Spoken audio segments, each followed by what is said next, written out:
Welcome into episode 21 of the Bleav in Twins podcast. I am Anders Pryor.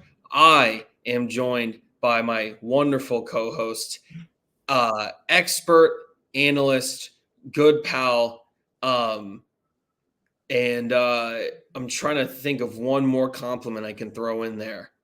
Let's call it fresh haircut, because I don't think I had a haircut. Shane, not fresh, but it's like shaped in now because you've had it for a bit. I don't think I had the haircut the last time we did Bleav in Twins. Oh, really? We did Bleav in Twins last Monday, right? That was the last time we did it. That's right. Last Monday, the last time we did it, and I got it on Tuesday. Okay. So the freshly cut Zac Tipton, thank you. Who looks wonderful as per usual. Zach, how are you? I'm doing well, Anders. I'm doing very well. It's a busy day, but I'm doing well. Absolutely. No, busy day here as well. Great to see you. I know usually we kind of open up these shows with a little bit of a spiff. I gotta say, I'll kind of take the reins here on that end for this episode. I was gonna excuse my laptop. I was at the Jets game last night. I was at Monday Night Football, and it was cold. It was windy. It was gross. And then the Jets lost in a game that I believe, if I'm getting these stats correctly,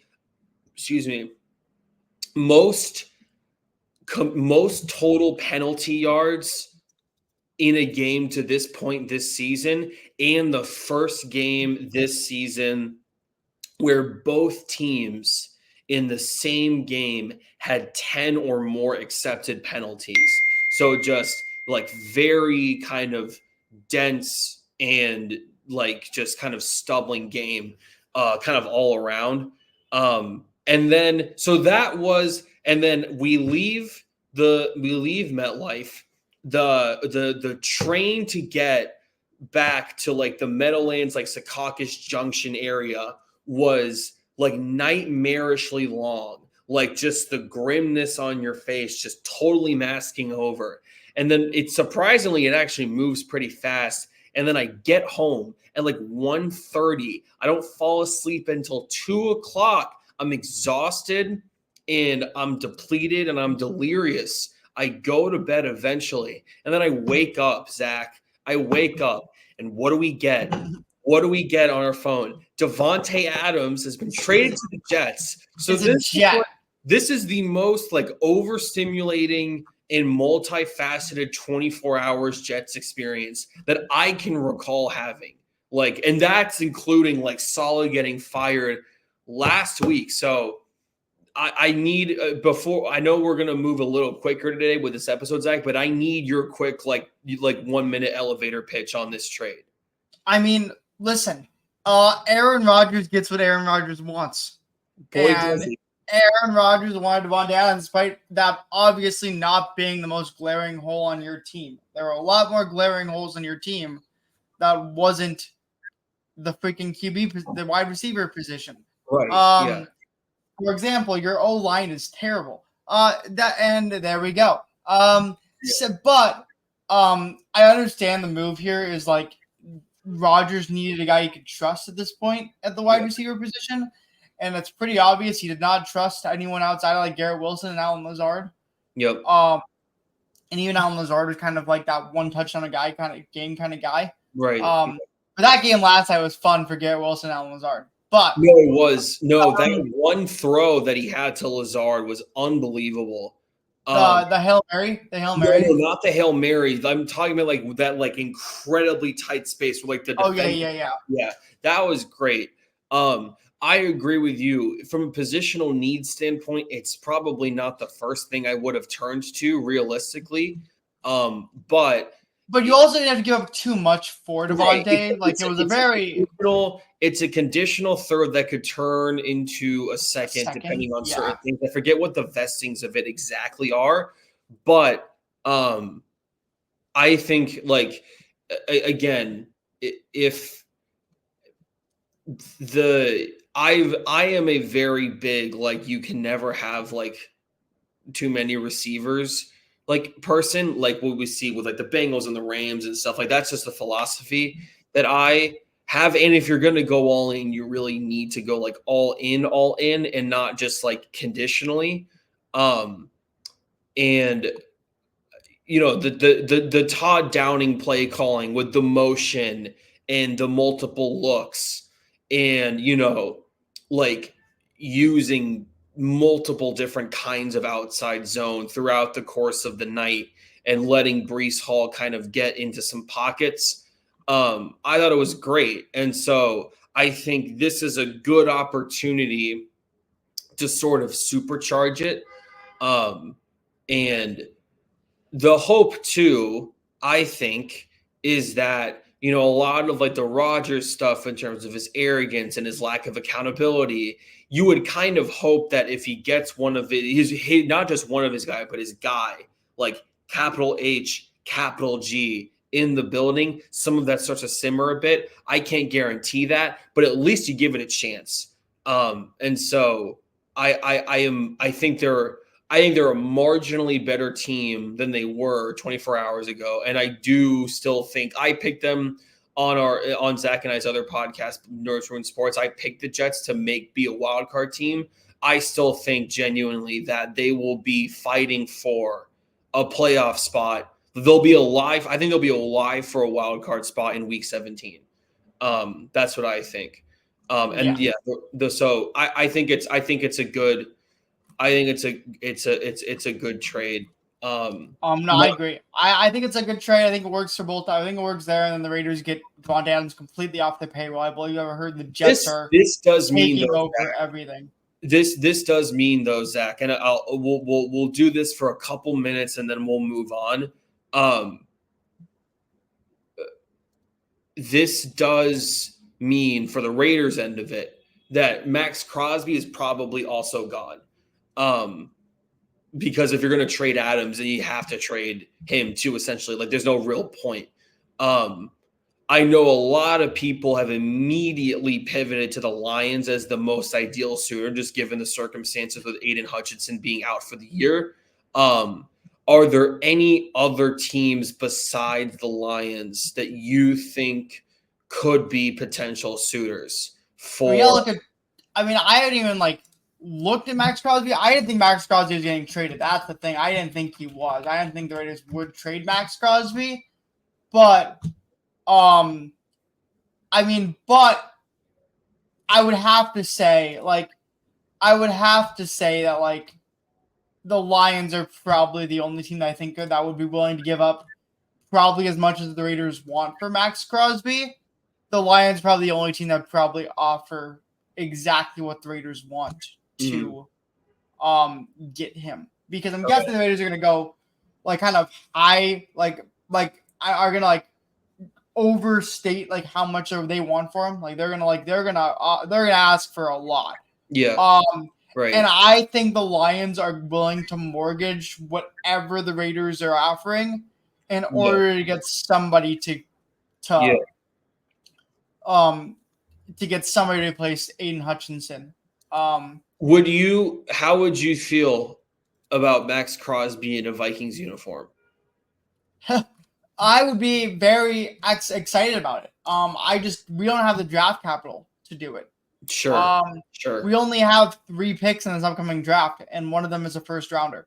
So we have the first and 2 fifths, I think, in this upcoming draft. That's all we have for draft capital. So unless we're willing to give up maybe a 2026 first and or a 2026 other 2026 picks or a player, which I don't know who that player would be, and I don't know though. I'd like, as much as I want the Vikings to. We're doing really well right now rushing the passer. I think right now we don't really need a DN. Sure. What I would like, and I've seen a lot of people say it, and I kind of be okay with doing it, is a possible Dexter Lawrence trade from the Giants. Sure. Trying to go get Dexter Lawrence from the Giants. That's somebody who I would like the Vikings to go after. Because I think a defensive tackle is a position of need for us right now. Yeah. And I think Dexter Lawrence is obviously in my opinion, one of the top 2 in the business from the defensive tackle position. Absolutely. So if I were to go and trade a first for Dexter Lawrence, I'd be okay with that. I think this year, but it's a lot of things that would have to go right. But on the other hand, we'll see.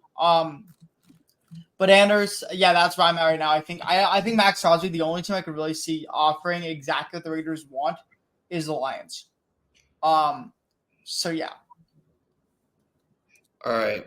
No, I'm with no. The Lions obviously are the most kind of natural. It's like very perfect. Maybe another suitor opens up down the line. And again, this is assuming that they do trade him. I think they will, but that's obviously not that's a kind of a speculation. That's not a guarantee. Obviously, Zach is right there. But here's the thing: every single team in the league would want Max Crosby. Right. No, Every that's single team in the league would pick up the phone for Max Crosby No, and trade and offer a trade for Max Crosby. Yep. The issue is the only team that I think would be willing to go over the top for Max Crosby is the Lions. Yeah. So I think the Lions here are the most likely. Yeah. No. I could see the Niners doing it though. I could see I could see actually that's really the only trade name, but I think to me the Lions are the team that I think would most likely do it. Let's move on to the Twins here, Zach. Yeah. Real big piece of news. Nothing super noteworthy on the ownership front, but we do have a new hitting coach. A new hitting coach. Matt am I saying it right when I say Borschult? I believe so. I think that's exactly how you say it. I think that's right. Matt Borschult, co-hitting coach on the Orioles last year, now joins the Twins as their primary hitting coach. Zach and I, when David Popkins was fired, we kind of sat down and we filed through a couple of lists that we saw online of potential new replacements, and kind of pinned some ones that we liked. Excuse me. And as well as just kind of generating some of our own. This was not a name that Zach and I, neither of us had thought of or had mentioned, but but it makes a lot of sense. It does. Yeah. And the reason it makes a lot of sense here, and I'll be straight up here, is he went to the Orioles this past year from St. Paul Saints. So he was the hitting coach for the AAA team for the Twins before taking the Orioles co-hitting coach. So he's worked with a lot of guys that are currently on the team now. He's worked with a lot of them. And a lot of the guys succeeded under him at St. Paul. So I am not surprised they brought him back. I think this is a good move for them. I'm excited about it. However, I will like to limit our expectations of the fact that he did well with some of the Orioles guys from last year, the younger guys, but in the second half of the season, that offense was almost as bad as the Twins.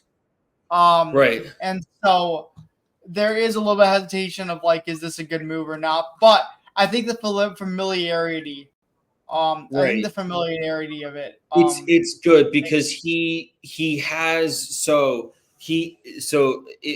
quick glance. So he was at the St. Paul Saints, as Zach noted. Also with the Rochester Red Wings, which is a Nationals affiliate, the Fort Myers Miracle, which is also a Twins affiliate, and then also spending some time at Southeast Missouri State. So there are multiple high-level spots of minor league, and I apologize for the sirens outside, minor league experience in his resume. And to me, that actually kind of screams good because the Twins are a team that is trying to, really embrace this sort of youth movement on the offensive side of the team. And so I think that having someone who has demonstrated experience with maybe some guys that are raw and maybe not as refined, or maybe some guys that have good technique but are physically limited, having a person who has a track record of consistent success with those guys in multiple systems, not just the Twin system, I think is a really, strong point. Obviously, as you mentioned, the Orioles, stint offensively for the lineup, especially at the top, we saw what, Rutschman having his worst offensive year to this point in his major league career. is a point of concern. But on the whole, I think if you're going to be a team that's really going to embrace the sort of, methodical, it's really going to commit to the farm system. And we see that, in terms of who they kept in the offseason, who they decided not to fire. I think having someone with that kind of background is actually really sharp of a move, I think. Yeah. No, I agree. I think that's a good move. Like I said, I love this move. I love the familiarity. And I also just personally, am always a big fan of like calling out from within. So technically, even though it isn't technically that, it really is. Like I said, this guy has coached a lot of players that are currently on the Twins team. He was literally at St. Paul like last year before this year. Like he only spent 1 year at the Orioles. Right. So he's back in Minnesota. He knows basically the entire roster at this point. So that helps a lot. And I like that. And I think obviously the year he was at St. Paul was the 1 year where we kept having guys up from St. Paul and make instant impacts on the hitting side. I mean, you look at that. When you look at the year he was there, it was Edward Julian. It was Julian's rookie year. It was Matt Wallner's rookie year. Ryan Jeffers had a bounce back year there. I don't know that was to do with him, but Ryan Jeffers did. You also had not Matt Wallner, not Julian. There's another rookie hitter that I'm blanking out on. But I mean, it was Jose. I mean, even Jose Miranda did really well with him, and Jose Miranda was a stud AAA. So like, I think, there's a lot of guys. Oh, Royce Lewis is the other guy I was thinking of. I'm an idiot. Royce Lewis. I mean, like, so I don't know. I'm excited about this guy bringing him back, but we will see how it goes. We will see how this lands. Obviously, you never can be so sure. I'm assuming they'll bring in like a co-hitting coach as well. Like I'm assuming we'll get another co-hitting coach coming in as well. Yeah. But yeah, I don't know. We'll see. Yeah, it'll be interesting to see. But no, I think if you really want these young guys that you kind of needed to rely on down the stretch to make that playoff push that didn't happen, give them someone that they're familiar with and someone that they have a proven track record of success under. So no, I think overall it's a positive move. And again, not one that, you and I necessarily thought of, even though looking back at it now, it does make sense. I saw like, people trying to throw out there that like Nelson Cruz was going to be the leading candidate or something. But which honestly would be awesome. Would have been awesome. It would have been awesome. It would have been the best story, not necessarily the best. It would have been the best story for sure. Although I think it does. This all kind of checks out. So that's a good kind of first step for the offseason in terms of trying to rebuild some foundational things. And obviously, probably by the time we do our next episode, we'll, maybe some assistants or some co-hitting coaches or assistant hitting coaches will be added. And so obviously when those updates are brought in, we will bring them here to you guys. Zach, let's talk about the CSs to this point. The CSs. Quick thing we want to bring up quick before. Yes, sorry. The Gold Glove finalists. The Gold Glove finalists were announced today. Carlos Santana, which was a very obvious choice. Carlos Santana had one of the best defensive first baseman seasons in Twins history. And he was the best defensive, and he was the best defensive player in the AL. So it's not surprising that he's a finalist, and I expect him to win. I don't really see anyone else. The other two guys, Nate Lowe, and I forget who the other guy is there. I don't see them winning, but Carlos Santana is a pretty obvious choice to me. Nathaniel Lowe and Ryan Mountcastle. Yeah, I don't see either of them winning over Carlos Santana this year. And then utility, you had Willie Castro. Willie Castro got the utility nod. I don't know how long they've done utility as a position for Gold Glove. I'm not sure either. It's Excuse me. I don't feel like it's new. It's like it's Mauricio Dubon and Dylan Moore are the other two finalists. I thought there was only one other finalist. No. I see three. I see Willie Castro, I see Mauricio Dubon, and I see Dylan Moore. Oh yeah, you're right. It is. It's Mauricio Dubon, Willie Castro, Dylan Moore. I don't know how they really judge that based on like that. You can't play a certain number of innings in a certain spot or something. Like that's how they determine, or like whatever. Yeah, he had 5 and he played 56 games at shortstop, 30 at center field, and then he also played like 5 other different positions. Willie Castro did. I don't know. We will see, but I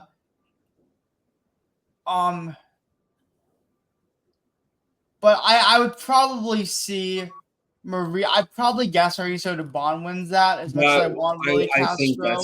I think that's fair. I don't really see a world in which Castro wins that. But that's that. I don't know. But I don't know how they judge it. But I'm really happy to see Santana's going to go and win the first base. Yes, and Carlos Santana should be the first base. Should win the finalist. That's pretty easy one as well. What he did this season at the first base position was incredible. I think I think Carlos Santana is a pretty easy one. And I think Carlos Santana should win it pretty easily. So that's that.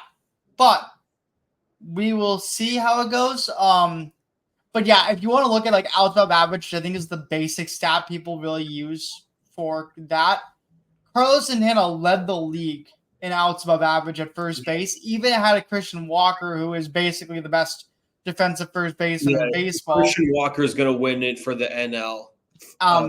Carlos Santana had more outs above average than Christian Walker this year, which just shows how incredible the season he had. Because Carlos Santana, Christian Walker basically wins it every year. And Carlos Santana was better than him technically this year in that stat. So I think Carlos Santana's a pretty easy win. Nathaniel Lowe was at like 7 outs above average, and Carlos Santana had like 13. So it's a pretty easy 2 for me. A pretty easy one there. But that's exciting. Happy for Carlos. Obviously, he was great for us this season. Excited to see where he goes in free agency. I'm not sure if Willie will win it, but good for him for at least getting the nod. The nod. Yeah, getting the nod as well. So, but anyway, moving on. Yes, let's talk about this kind of boring CSs that we've had so far. Obviously, one of them is a split, one of them is not, and one of them looks like it will never come close to a split. So starting off, let's just talk about the really kind of easy series right now. The Yankees are kind of dominating the Royals. Oh, is it the Royals? No, it's the Guardians. I'm an idiot. Guardians. They're going to dominate the Guardians. In a way that I kind of expected.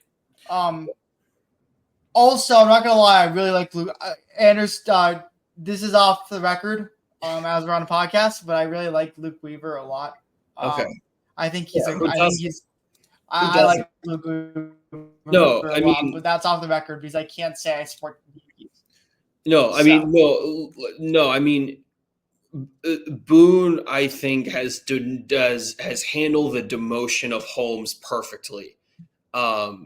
And I think they've just executed that whole operation really well in terms of transitioning him. He is the right fit, and he's been sensational to this point. But no, Rodon had his best start. Arguably, like he just keeps, just a little better each time. He'd have blow up, that last game against the Royals, he got cocky and then lost it. But he continues to be incredibly efficient as a strike thrower. 9 strikeouts, I believe, in this outing. But it's really refreshing to see, Aaron Judge obviously has not performed great to this point in this postseason or in any postseason for that matter. However, Soto. He had 2 RBIs. I mean, he technically had 2 runs scored. Right. Right. No, on the whole, going into the year, because the whole idea for this Yankees postseason was, okay, well, the Astros are done. So now the Yankees path is dead easy, which I bought into that. Now people were still saying, okay, Judge needs to perform. And last night was good, but collectively we've seen Soto step up, which we all kind of expected, I think. But Stanton has been sensational in terms of in big spots, and Gleyber Torres continues to become more underrated as a postseason hitter. I Bleav has a 284 average in the postseason, like career. I don't know what it is for this year, but career wise, but he has been really solid from the leadoff spot. And to this point, no super massive defensive blemishes. We've seen, John Birdie kind of just learning first base essentially on the fly. Gleyber hasn't had any catastrophes. Once every 10 games, Gleyber has just like a what the hell are we doing defensive play. Nothing to that extent so far, which obviously is great to see. But Which yeah, means they haven't reached 10th game yet. yeah, it'll happen. 11. But no, I think the starting pitching rotation now that Schmidt is fully integrated back into the thick of it, I think is great. So no, I think it'll be a very quick series. I think it'll probably be Yankees and realistically, probably Yankees and 5. I'm gonna say Yankees in 5. Yeah, not a sweep because the bullpen for Cleveland is going to have one game where they just go absolutely perfect. No, they will. So I think. But I will admit. So then, I would admit. But I think for me, the more fun series, obviously, right now is a series that's actually split. Right. Even though neither game has really been that good. Right. The Dodgers won 9-0 on Sunday in Game 1. Kodai Senga got absolutely just blown up. Mm-hmm. And Jack Flaherty had made one of the best pitching performances of his career. In Game 1. And then, like I said, the whole Mets rotation and bullpen just kind of got blown up, basically. And then in Game 2, the Dodgers went with their bullpen game that we expected, and Landon Knack allowed 5 earned runs in his 2 innings of work. And Sean Manaea actually had a really good outing for the Mets, pretty good outing for the Mets there. The Dodgers tried to make it late, but the grand slam proved to be the difference in that game. The grand slam by, I Bleav it was Vientos, Mark Vientos, had the grand slam in that game, giving it a 1-1 tie. Again, neither game has really been great. The Mets had a 7-0 lead in that one. The Dodgers won 9-0 in the first one. We really haven't had an exciting game out of that one yet. I assume we'll get one. Here in the next couple games. But tonight is all about Yankees Guardians, as that's the only game on tonight. Anders, your thoughts on, as much as the Twins fans here hate the Yankees, your thoughts on the Yankees tonight? I know it's Garrett Cole versus Tanner Beebe. You have the 2 aces going for each team tonight. Your thoughts on this game and kind of what you're expecting out of this game? No, this is going to be another Cole. Maybe not as dominant of a masterclass, but we're going to see, 90% of it. A quality, I'll put it as I can almost guarantee a quality start in the technical term, essentially. And the power metrics, we've talked about the Guardians throughout this year in their relationship to the Twins, and the power metrics for the Guardians have been much more friendly this year. I don't think that they're at the extent to where they can rock someone like Cole, who we have seen, especially in Yankee Stadium, that can kind of work against him for where he can get, if he's off, he can get really off and have entire innings where it just totally derails. but I don't view the Twins lineup as one that's being capable of that. And in terms of the bullpen usage, I mean, if you go back to the Yankees game yesterday and usage wise, excuse me, in the 5-2 victory that we saw, Holmes, Hill, and Weaver, which is basically though they've used Holmes and Hill every game. Sorry, they've used Holmes and Weaver every game essentially.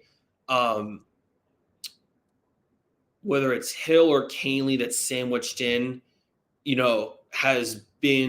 that's kind of been the formula. And thankfully we've been able to use that formula because the starters have gone for such incredible length. But I expect another win, probably a similar score, something 5-2, 6-3, something in that vicinity. Yeah, no, I agree. Yeah. I would probably say the Yankees win this, but also I do like Beebe. I like what he's done, but I'd say this one's probably Garrett Cole. Yeah. This just feels like, and here's the thing. I think the Guardians are kind of their offense is starting to show kind of the fraudulent offense that we kind of always thought they had this year in terms of this, and I don't think their offense is sustainable throughout playing against good teams and good pitching. And I think that's kind of starting to show here. I think that's going to start showing here later. So for me, I'm not surprised. But I think the Yankees will win this one as well. But if they lose, I'd be surprised. But I think they win. Before we head off here, Zach, I need your Mets-Dodgers prediction because I think Bueller's broken. Personally, I think Bueller's also broken. I think the Mets take care of. I think it'll be very high scoring. I think it'll be a little closer. I can see this, like the Mets winning this thing like 8-5, like something in that vicinity. Yeah, no, I don't know, but I definitely agree. I definitely think Bueller. I definitely think Bueller's broken. I think Bueller isn't as good as I think he's in a bad position right now. And so I think for me, I think Mets win this one. And then again, it's gonna be the Dodgers trying to come back in a series, which they've shown they can do. But Yamamoto has shown something to me recently, so that's the only starter I really think I trust with the Dodgers right now. Right. But yeah, I think Bueller's broken. Yeah, no, I think you're right. But yeah. Other than that, Anders, I know you said you want to we made this a little quicker. A little shorter, here. Yeah. Maybe even shorter than I anticipated being, but we did good pace today, guys. A little shorter, but that also means. I do have one more quick question here, and we might we might do this a little bit more on Nerds in Sports, but announcement just came out that Russell Wilson will probably start this week, and Justin Fields is benched. Yep. Absolutely shocking to me and insane, especially how good Fields is in playing this year. Absolutely shocking. I completely disagree with the decision. They just got off a 32-point victory. I don't really understand the basis for it. I don't really know how much better they expected Fields to play to this point. He's kind of doing literally, and I know we kind of use this phrase a lot, but like he's literally doing the best he can, I think. And they just put up 32 points. They just had their best offensive game of the season. So the timing of it feels really strange and bizarre. I disagree with it because I think, quite frankly, and I've made this very clear on Nerds Ruin Sports and on here, I Bleav as well. I think Justin Fields is better than Russell Wilson just outright and has more upside. Because I think that you can do designed runs with Fields in the way that you cannot with Wilson. And so that makes Wilson really one-dimensional. And he is not good enough as a passer to this point to be one-dimensional. Yeah, no, I agree. I agree with that. Also, quick shout out to my Vikings. TJ Hawkinson and Dalton Reisner are both back at the practice field today on the Vikings. And man, oh man, are we very excited to possibly – they're still deciding if they're going to send TJ Hawkinson and Reisner back out this week.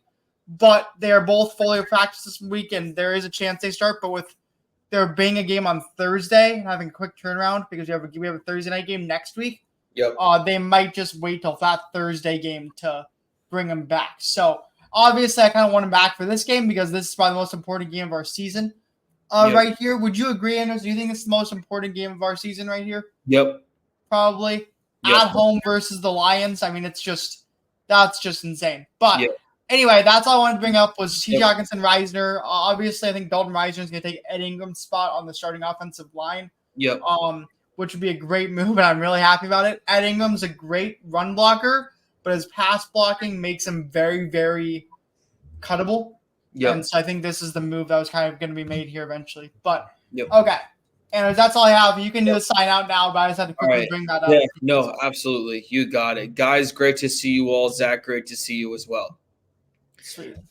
This has been the Nerds Ruined. No, it's not been the Nerds Ruined Sports. Oh, no, it's not been Nerds Ruined Sports. I got really excited there, guys. Oh, my God. Guys, that's our first time doing that. That might not be our last, but I'm sorry. No, it won't be your last. We will make that mistake again. This has been the Bleav in Twins. There we go. Podcast, episode 21, alongside Zac Tipton. I have been Anders Pryor. If you enjoy this episode and have enjoyed past episodes, you should do the following things. You should go to the Bleav.com website and you should download our content and all other Bleav content that you guys enjoy. If you want to just listen to us, you can go on Spotify, you can go on Apple Podcasts, or wherever else you consume your audio sports media throughout the week. If you are watching us here on YouTube, subscribe, turn on post notifications, and share our content. Go Twins, go Vikings. We will see you guys later. Zach, great to see you as always. Salute. Signing off. Salute. Peace out.